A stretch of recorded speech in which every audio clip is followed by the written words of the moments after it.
17 minutes past 7 o'clock, and here's a shocking stat for you. Only 3 out of 10 children in the poorest quintile are developmentally on track, compared to 8 in 10 children in the wealthiest of areas. 3 out of 10 versus 8 out of 10. The poverty line is still the main factor in this country when it comes to early child development. The bottom line, if you live in poverty, your education is simply not up to scratch.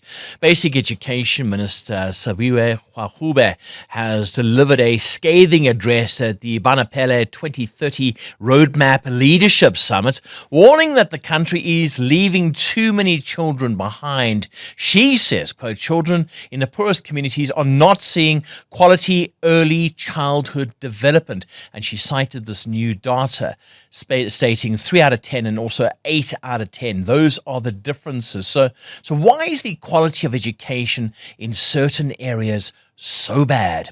On the line is Dr. Jessica Ronaase, Advocacy and Innovation Lead at the Do More Foundation and also member of the Real Reform for ECD Steering Committee.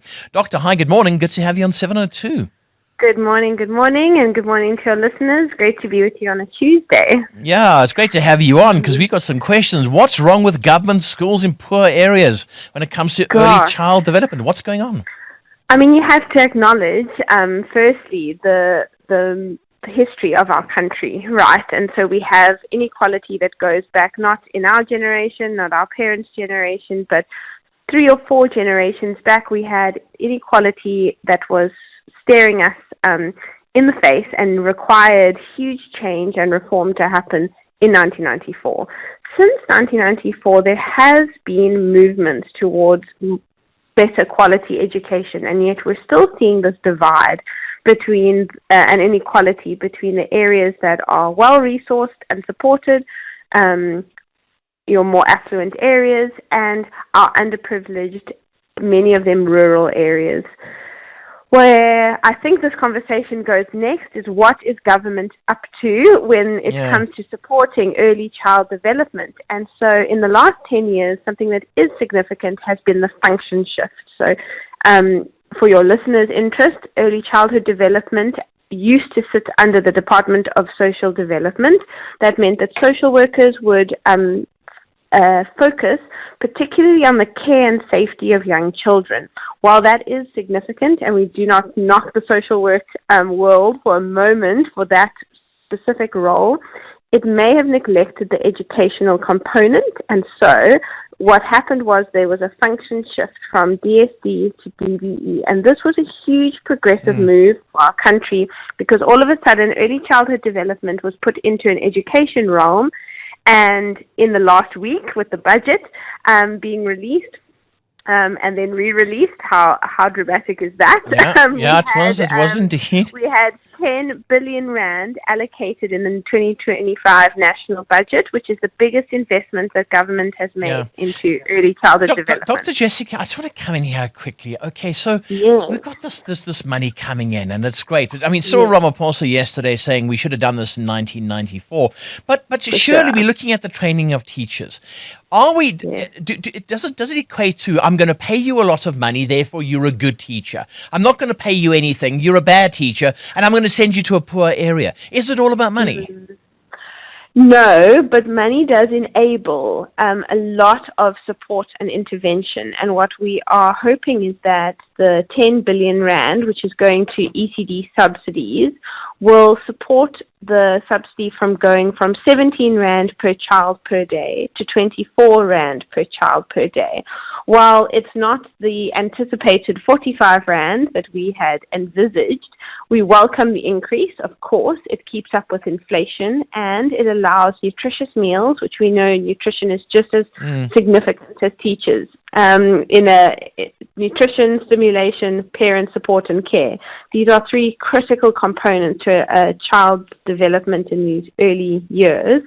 And so you ask about teacher training, and I'm such an advocate around teacher training and support because many of the teachers who are in classrooms have not had adequate education themselves because they were part of an unequal education system, unequal education system, and so what we're seeing is that being repeated with low resources. Yeah, We're hoping that with the investment they can afford learning materials and the training. What we are seeing is with mentorship and with training, we are seeing best placed indigenous practices happening, and the data is showing that even children under a tree in rural Mpumalanga can get early learning outcome measures the same as your ECD center. If I can just come in there, I mean, that's exactly it. It's all about getting the outcome from this. But you're saying to us, we've got to teach the teachers first.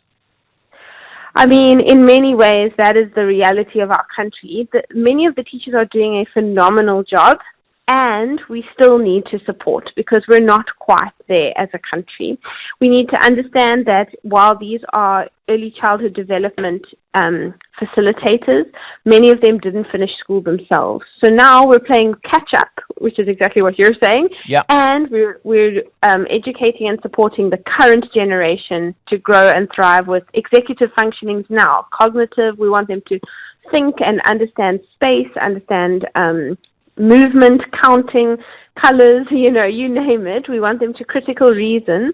And these are basic skills, and yet it has been ignored in the 0 to 6 age group. Everyone has thought children learn from 6, and that is no, they don't. They're like little sponges. They're little sponges.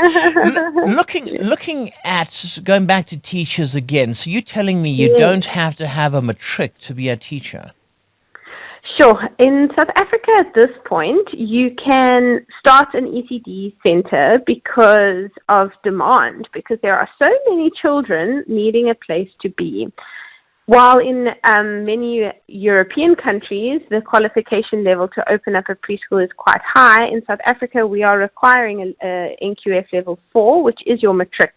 We are aware, though, that not everyone in our country has that, and it's quite possible to work your way up developmentally. Many of these many of these teachers actually have so much experience in the classroom and yet no qualification. And so it is a career pathway conversation for us to say this is an informal industry that is formalizing itself, and that does take time. We think of the spaza shops and we think of the car washes, that take time to become businesses.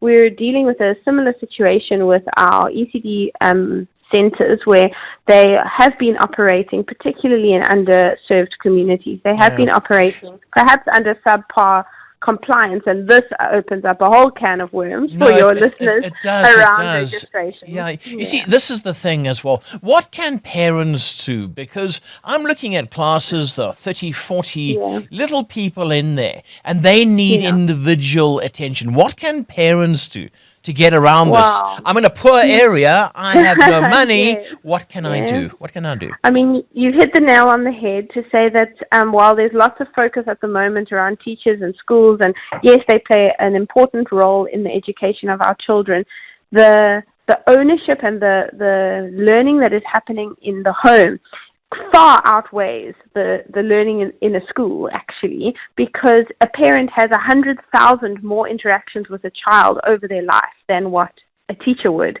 And so that parent is a huge role model and a huge influencer when it comes to shared reading, sitting with their children and singing songs, getting on the floor and playing with pots and pans. It doesn't have to cost a lot of money to connect with your children. And so this is the call to action for your listeners who are parents, that we can support education outcomes at home. Yeah, look, a lot of people say, I pay for this education and therefore the teacher should do it, but it does start with you. Does the Bella Act ensure quality early learning? I mean, we've got this new Bella Act. I know we have kids who have to start at grade R, but does it sort of cater for this at all? So the Real Reform for ECD has done some significant work around the Bella Act, and while slightly contentious in certain circles, I think there's elements of the Bella Act that are definitely going to propel and ensure access by 2030, which is the goal here. We want to see children in schooling at grade R level because we know how critical those grade R skills are before that child enters formal schooling.